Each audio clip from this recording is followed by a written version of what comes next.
दोस्तों हमारी पोयम है क्लास 12th की अ लामेंट। मतलब मीन होता है एक शोक या एक दुख किसी प्रकार का। कवि को बताया गया पी.बी. शेली जो हमारे कवि हैं, ये इनको एक दुख रहता है क्योंकि ये लगभग 30 वर्ष की उम्र में इनकी मृत्यु हो जाती। तो वही आखिरी इनकी ये पोयम है अ लामेंट, एक शोक या एक दुख जो इन्होंने लिखा है क्योंकि बहुत कम उम्र में इनकी मौत हो जाती है। तो सबसे बड़ा इनके पर दबाव रहता है, स्ट्रेस की वजह से भी होता है। तो इसमें अपने जीवन के बारे में बताते हैं और कहते क्या हैं, ओ वर्ल्ड, हे संसार, ओ लाइफ, हे जीवन, ओ टाइम, हे समय। तो ये क्या कर रहे हैं, अपने दुखों को व्यक्त करने के लिए ऐसे शब्दों का प्रयोग कर रहे हैं, कोस रहे हैं।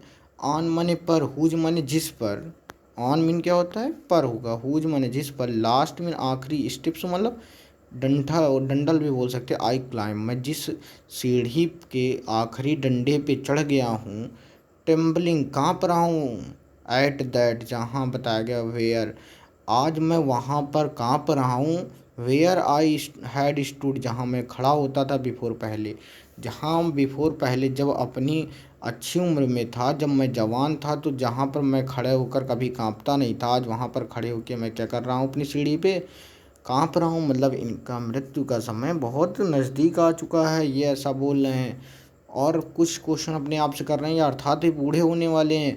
When will return the glory of your prime. When mean कब, विल मीन गागी के अर्थ होगा, रिटर्न माने वापस आएगी, द ग्लोरी मतलब आनंद, ऑफ माने के, योर माने अपने, प्राइम माने जवानी के, जो अपने युवावस्था के जो आनंद थे वो कब वापस आएंगे। तो फिर थोड़ी देर सोचने के बाद इनको अंदर से जवाब मिलता है, नो मोर, अधिक नहीं। ओह नेवर मोर, कभी नहीं। ओह मतलब हे, अब कभी नहीं, मतलब अब कभी भी इनके जवानी के दिन वापस नहीं आएंगे। आज वहाँ पर ये खड़े होके काँप रहे हैं जहाँ पर पहले ये काँपते नहीं थे, अर्थात ये उसका सामना शक्ति के साथ करते थे। अगले स्टैंजा को देखते हैं, दो ही स्टैंजा है दोस्तों, बहुत छोटी पोयम हमारी। Out of the day and night, out माने बाहर, ये खत्म हो गए, of the day and night, दिन और रात। अजॉय, जो आनंद था, हैज़ टेकन फ्लाइट, जा चुका है। टेकन फ्लाइट का मतलब अदृश्य हो चुका है। तो बताया गया जो दिन और रात के आनंद थे, आउट माने बाहर, अब बाहर हो चुके दिन और रात के, अर्थात जीवन के सारे आनंद जो थे वो क्या हो चुके हैं, खत्म हो चुके हैं, अदृश्य हो चुके हैं। अब कौन से जीवन के आनंद थे, जैसे प्रकृति के आनंद थे। फ्रेश स्प्रिंग, फ्रेश मीन सुंदर होगा, स्प्रिंग में बसंत ऋतु, सुंदर बसंत ऋतु। एंड समर गर्मी, एंड विंटर, विंटर में ठंडी के, होर पाला, वो पाला या समझ लो आप कोहरा, जो कोहरा ठंडी का पड़ता था। तो वो अब सारे जो आनंद का समय था इनका प्राकृतिक, वो क्या हो चुका है, इस प्रकार के आनंद जा चुके हैं। पर अब जब ये प्राकृतिक चीज़ें आती हैं तो मुँह माई फेंट वीक, देखो हर्ट, फेंट मीन होगा वीक, वीक मतलब कमज़ोर, मेरे कमज़ोर दिल को क्या करती हैं, ग्रीव विद ग्रीफ, दुख से भर देती हैं, मेरे दिल को दुख से भर देती हैं। बट लेकिन विद डिलाइट, लेकिन किसी प्रकार का इनसे मुझे सुख नहीं आता, सुख से कभी नहीं भरती। ये सुंदर बसंत ऋतु, समर और विंटर होर अब इस समय मेरे दिल को दुख से भरती हैं, बल्कि ना कि खुशी से।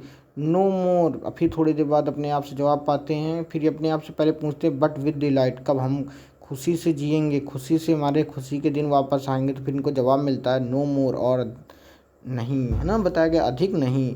ओ नेवर मून, कभी नहीं, कभी नहीं। अब वो जो जमाना चले गए हैं वो कभी भी वापस नहीं आएंगे। आप लोगों को एक बार हिंदी में पूरी इसकी पढ़ के बता दे रहे हैं, हिंदी में लिखा है हमने, आप देख सकते हैं दोस्तों। अगर आपको मीनिंग नहीं आती है तो आप चाहें तो मीनिंग लिख सकते हैं, जैसे लामेंट का मतलब शोक होता है या दुख बोल सकते हैं। ओ वर्ड, ओ लाइफ, ये पीड़ा सूचक शब्द होते हैं क्योंकि इस संसार में कब जीवन के समय के अंतिम होने वाला है। लास्ट स्टेप मतलब अंतिम सीढ़ियाँ जो थी, लास्ट रंग से बोल सकते हैं, मतलब आवाज़ जो थी। ग्लोरी मतलब आनंद, जॉय जानते हैं, प्राइम मीन जवानी या यूथ। तो इसकी हिंदी इस लाइन की हम लोग स्टैंजा की देख लेते हैं, पूरी हिंदी पढ़ लेते हैं। इस संसार में कभी जीवन के समय को अंत होने, जो जीवन का समय कभी का था वो खत्म होने वाला, अर्थात तीनों शब्दों का हृदय की वेदना प्रकट करने के लिए प्रयोग करता है। वो संसार की तुलना एक सीढ़ी से कर रहा है जिसके अंतिम क्षण पर उखड़ा है, मतलब संसार से उसके जाने का समय आ गया है। जिस संसार में भूतकाल में उसने परेशानियां और कठिनाइयों का मुकाबला बहादुरी से किया था, आज वही भय उससे कांप रहा है। जो बहादुरी से लड़ता था समस्याओं से, आज कांप रहा है। वह स्वयं से प्रश्न करता है कि उसकी जवानी का आनंद कब वापस आएगा। कुछ घोर निराशा के बाद स्वयं ही उतर पाता है कि आनंद अब कभी भी वापस नहीं आएगा। अगली स्टैंजा जो हमारा है, out of the day and night जो है ये है, डे एंड नाइट का मतलब संपूर्ण जीवन या दिनों और रात का, होल मतलब संपूर्ण होता है। लाइफ टेकन फ्लाइट अदृश्य हो गया है, हैज़ डिसपियर्ड जिसे बोलते हैं। होर मीन पाला होता है, और फेंट मीन दुर्बल, डिलाइट मीन आनंद। तो इसकी पूरे की हिंदी होगी, मेरे जीवन की प्रत्येक घड़ी से आनंद का दृश्य क्या हो गया, चला गया है, क्योंकि आउट ऑफ बाहर हो गया, अर्थात out of the day and night मेरे जीवन का संपूर्ण समय से जो जॉय था, आनंद बाहर हो गया है। सुंदर बसंत ऋतु, गर्मी का मौसम, जाड़ों का सफ़ेद वही पाला जो अर्थात समस्त प्रकार के प्राकृतिक सौंदर्य मेरे हृदय को क्या कर रहे हैं, दुख से प्रभावित करते, किंतु आनंद से उसे वे कब भरेंगे, मतलब जो दुख से भर रहे हैं वो आनंद से कब भरेंगे। उसकी आत्मा भीतर से उत्तर देती है, उसकी अंतरात्मा से आवाज़ आती है, कभी नहीं। नो ओ नो मोर मतलब कभी नहीं, और ओह लिखा है, और अधिक कभी नहीं, अब कभी भी वो दिन नहीं आएंगे। धन्यवाद दोस्तों, हो सकता है आपको समझ में आ गया होगा। अगर कोई इसी प्रकार की समस्या है तो आप कमेंट बॉक्स में लिखें, तो आपको जवाब ज़रूर दिया जाएगा। धन्यवाद।